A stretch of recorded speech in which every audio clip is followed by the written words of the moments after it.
So, family, listen. Good again. Our hearts have been touched with the reality that small children's lives have been taken while they were in school. No parent, no guardian wants to see their child lose their life in what is supposed to be one of the most safe environments. And so it pulls at our heartstrings to know that some children didn't make it back home. So I want to give you some tips on what to say to your children, how to have the conversation with them about what they may have heard. My children were talking to me about the reality. They're school age kids. They're getting older now, and they just begin to tell me what they had seen on the news. And so it's not something that you can hide or even ignore, but it's something that you got to have the conversation about. And so for me, I want to give you some tools, tangible tips and tools on how to have this conversation about loss, especially when it hits that close to home, especially for our children. So I want you to give these tips. So what's the first thing we do? Number one, we start the conversation. Start the conversation with your child. Ask what they have heard and what their concerns are. You know, my kids saw it on the news, and so they began to have the conversation with me, and then I began to have that dialogue with them.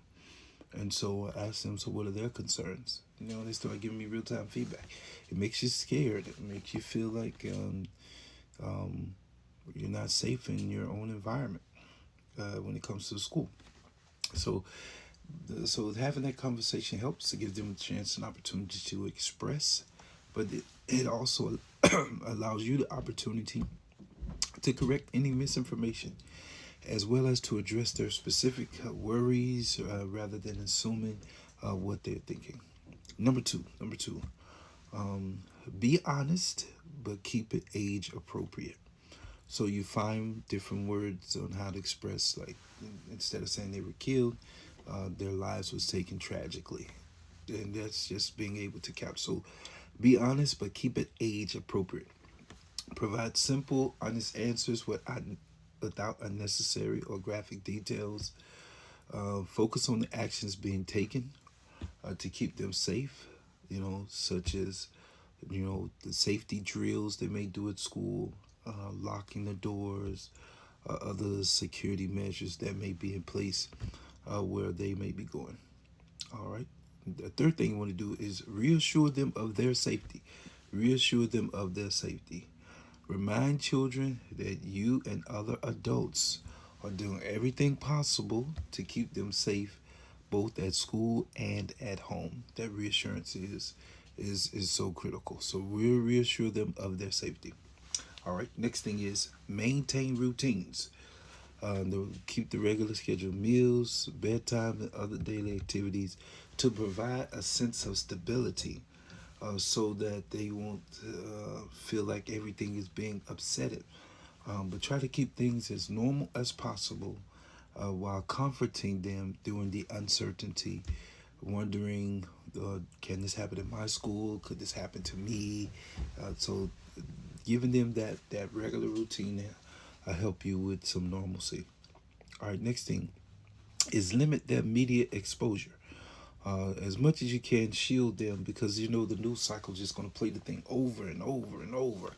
And so, as much as you can, shield them, especially the little ones. As they get older, of course, they can handle a little more content, but especially when they're younger, try to protect them because they'll hear various angles and they'll hear the story couched in all kinds of ways that their young mind may not be able to process, that may leave them scarred well beyond the moment.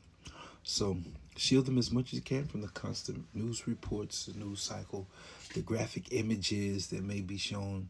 These things might heighten their anxiety, but if you can limit the exposure, it will help. Okay. The next thing is validate their feelings. They have feelings and they are real. Let your child know that it's okay to feel upset, to be scared, or to be worried. Help them to name their emotions. And as I was talking to my children, they were able to express their emotions. And then you got to reassure them that their feelings make sense, given what has happened. That you're sad, that you're angry, you feel anxious. All of those things are very, very valid, because that is just the nature of what's happening and what has happened. All right, encourage expression. And each person expresses their emotions differently. And so when it comes to your children, some may want to talk, some may want to be silent, others might want to journal or draw art, sing or play an instrument, just as a way to express what they are feeling. So allow for that space, allow that space for expression, so that they can get it out. It's therapeutic. Their mind is trying to process, as being a young person, that someone their age lost their life. That is heavy. That's hard. So give them the space to express. All right. Then provide extra comfort and attention. Be physically present when you can, and offer a little more hugs, cuddles, and just that reassuring touch that we are here. So hug them a little tighter, squeeze them a little tighter. Say those inevitable words. I love you. Let them hear it. Let them hear it. Let them hear it. So provide that extra comfort. And then finally, this is a critical one, but watch for signs of distress. This could be a very distressing situation, or it could literally stress them out. They could go into anxiety and depression, wondering, is something like this going to happen, or why did these young kids have to lose their life?